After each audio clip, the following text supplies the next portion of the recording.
Nous poursuivons nos travaux avec l'indice Libertex. C'est une nouveauté de ce forum de la dissidence. Polemia a créé un indice qui permet d'évaluer la liberté d'expression dans le monde. 11 facteurs ont été retenus. Nos sources sont extrêmement publiques. Elles sont occidentales ou américaines ou de l'Union européenne. C'est dire si parmi les 7 pays qui sont analysés, la Russie part avec un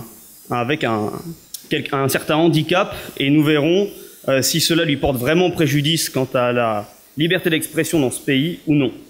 Nous allons procéder en 4 temps, d'abord en voyant quels sont ces 11 critères d'évaluation. Nous allons ensuite analyser pourquoi les 7 pays retenus ont été retenus. Enfin, nous allons évaluer indice par indice quels sont les scores de chaque pays, avant de conclure en vous délivrant en exclusivité le Libertex Polemia 2018. Alors, le premier indice retenu, c'est la liberté d'expression. On s'est appuyé sur les ressources de la Cinganelli Richard, qui est associée à l'Université de Pennsylvanie. C'est une base de données extrêmement connue. Il y a 3 niveaux de censure différents, avec la plus grande liberté jusqu'à un statut intermédiaire et la plus grande limite de liberté d'expression pratiquée par le gouvernement. Le deuxième, c'est l'indice de l'indépendance de la justice. Cette fois-ci, c'est le World Economic Forum qui est mis à contribution, et il analyse l'influence lourde de l'État ou l'indépendance entière de l'appareil judiciaire de 1 à 7. Enfin, nous avons ensuite l'indice mesurant l'accès à l'information de Social Justice, qui est aussi un institut américain. Il indique donc, selon l'accès à l'info, l'indépendance des médias, la transparence des gouvernements, quel est réellement pour les citoyens l'accès à l'information. Ensuite, l'indice mesurant les pressions politiques sur les médias et le contrôle des contenus publiés. Cette fois-ci, c'est Freedom House qui sert de base de données. Il analyse les problèmes de l'indépendance éditoriale, la variété des sources, la liberté pour les reporters d'investigation dans leur pays ou en déplacement à l'étranger. Nous avons ensuite l'indice mesurant les pressions gouvernementales exercées sur les applications mobiles de messagerie instantanée, c'est-à-dire Viber, WhatsApp, Telegram, mais aussi Messenger de Facebook. Ce sont aujourd'hui des moyens de communication très importants pour beaucoup de citoyens, et principalement dans la jeunesse. C'est pourquoi la capacité de contrainte du gouvernement, la capacité de censure de ces messageries nous a paru déterminante. Nous avons ensuite Twitter, Twitter qui est un des réseaux sociaux principaux et qui a une certaine quantité de signalements et donc de censure suite au signalement des utilisateurs. C'est donc une autocensure, puisque les utilisateurs peuvent signaler un contenu, alors que le point suivant, c'est Facebook. Et Facebook, par contre, nous avons les données qui sont celles de l'Union européenne sur la censure à la demande des gouvernements. Donc là, c'est de façon très nette la situation d'une censure orchestrée par l'État. L'indice mesurant l'étendue des lois en vigueur contre les propos haineux. Donc en France, nous avons notamment la DILCRA, qui est quelque chose d'assez unique. Nous avons donc observé le code pénal des différentes nations et les lois en vigueur, ainsi que le nombre et la dureté des condamnations encourues ces derniers temps par des citoyens qui avaient été jugés. Nous avons aussi l'indice mesurant l'étendue des lois mémorielles. Loi mémorielle en vigueur en France, on le sait, c'est la loi Fabius-Guessot, mais c'est aussi la loi Taubira en 2001. Et ces lois mémorielles cadenassent le débat historique et sont donc pèsent très lourdement sur la vision que le peuple peut avoir de lui-même. Nous avons aussi l'indice mesurant la pluralité des agences de presse importante dans chaque pays étudié. Savoir qu'une agence de presse, c'est un grossiste de l'information, et cette cette capacité des médias à se précipiter pour ressortir ce que la dépêche AFP vient de mettre sur le marché de l'information, eh bien, elle garantit finalement, selon le nombre d'agences de presse, la réelle variété, voilà, du contenu disponible. Nous avons enfin l'indice mesurant l'étendue des subventions à la presse, c'est-à-dire à quel point la presse est la propriété de l'État dans chaque pays, à quel point les contraintes exercées par l'État minent et discréditent en fait la liberté médiatique dans ces pays. Alors nous passons aux différents pays que nous avons sélectionnés. Il y a d'abord le Danemark. Le Danemark parce que c'est un pays exemplaire de la social-démocratie scandinave. Il a été d'ailleurs, il a fait quand même la une de la presse mondiale un temps, en 2005, lors de l'affaire des caricatures de Mahomet. Ces caricatures avaient suscité un tollé mondial. Il y avait eu une forte mobilisation à l'intérieur de la cité danoise, fait de la minorité musulmane et des libéraux, mais aussi dans le monde, plus de 200 morts, hein, quand même, dans des émeutes conséquentes. Et nous avons aussi l'exemple d'un savant danois qui avait étudié la dysgénie de l'immigration et son université l'avait renvoyé, il avait perdu son travail. Eh bien, il a gagné en justice, tout comme le journal qui avait produit les caricatures de Mahomet avait finalement eu gain de cause. Voilà. Les États-Unis, c'est indispensable parce que c'est un pays incontournable, la première puissance du monde, et puis le premier amendement confère une immense autorité à une liberté d'expression totale. On verra ce qu'il en est, et on rappelle que plusieurs bases de données sur lesquelles nous avons basé notre analyse, eh bien, proviennent des États-Unis. Bien sûr la France, puisque nous sommes tout de même les principaux concernés.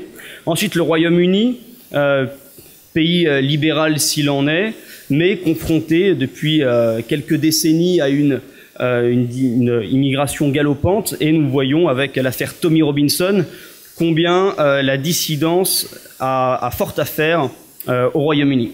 La Hongrie, parce que la Hongrie fait la une des médias, parce qu'elle est montrée comme le mouton noir de l'Union européenne où l'état de droit serait particulièrement en danger. Nous avons donc eu à cœur d'analyser si il y a une réelle diminution des libertés publiques dans ce pays. Ensuite l'Italie, parce qu'après tout c'est la sœur jumelle de la France, une taille similaire, proximité géographique et des événements politiques passionnants ces derniers temps.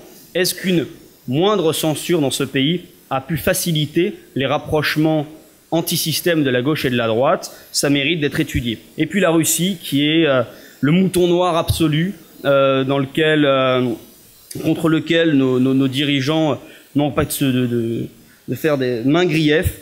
Et la Russie a une particularité, parce qu'en effet ce n'est pas un pays occidental, c'est un pays immense et qui a une tradition autocratique.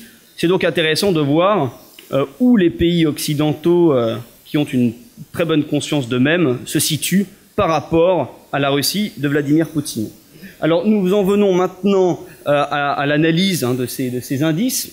La méthode retenue, elle est extrêmement simple et arithmétique, donc il n'y a pas de trucage idéologique, hein. Tout est ramené sur une échelle de sens qui permet quand même d'avoir ensuite un libertex particulièrement lisible. Et voilà, je vous rappelle quand même que les États-Unis partent avec une longueur d'avance puisque de nombreuses données viennent de chez eux. Donc venons-en à la liberté d'expression. Eh bien nous voyons que c'est le monde anglo-saxon qui serait le plus favorisé, hein, avec les États-Unis et le Royaume-Uni en tête de gondole, la Russie en dernière position, et puis à un stade intermédiaire, les divers pays d'Europe continentale. Sur la liberté de la justice, hein, qui est donc ce deuxième point, nous analysons que le Danemark a, on l'a vu avec l'affaire des caricatures de Mahomet, en effet, une certaine liberté de l'appareil judiciaire qui est éprouvée. C'est aussi le cas au Royaume-Uni. Et en fin de classement, nous avons, d'après le World Economic Forum, la Russie et la Hongrie. Le point suivant, donc, qui provient de Social Justice, nous indique, qui mesure l'accès à l'information. Eh bien, l'accès à l'information, on le voit, il est très important au Danemark. Il est moindre en Italie, ça paraît curieux. Et nous avons en milieu de peloton les États-Unis, la Hongrie et le Royaume-Uni qui finalement semblent être le stade intermédiaire. Voilà. Nous avons ensuite tiré de l'Institut Freedom House les pressions exercées sur les contenus médiatiques. Donc pressions exercées sur les contenus médiatiques qui indiquent que la Russie serait de loin le pays le plus censuré de ce point de vue. Nous avons ensuite la censure des discussions instantanées. Ça relève à peu près de la même logique, avec finalement un Danemark qui est extrêmement libre, semble-t-il, et une Russie qui est un peu moins, qui est nettement moins, semble ouverte. Ensuite, la censure sur Twitter. Là, on voit que la France a un très bon score. La Russie en revanche devant, mais c'est tout de même une exception puisque dans les autres pays, la censure sur Twitter via d'un point de vue gouvernemental n'existe pas. Ce qui est très important, c'est le diapositive suivant sur Facebook. Et alors là, on voit que la France est la championne toute catégorie et pourtant, ça date de l'année 2015. C'est-à-dire que la DILCRA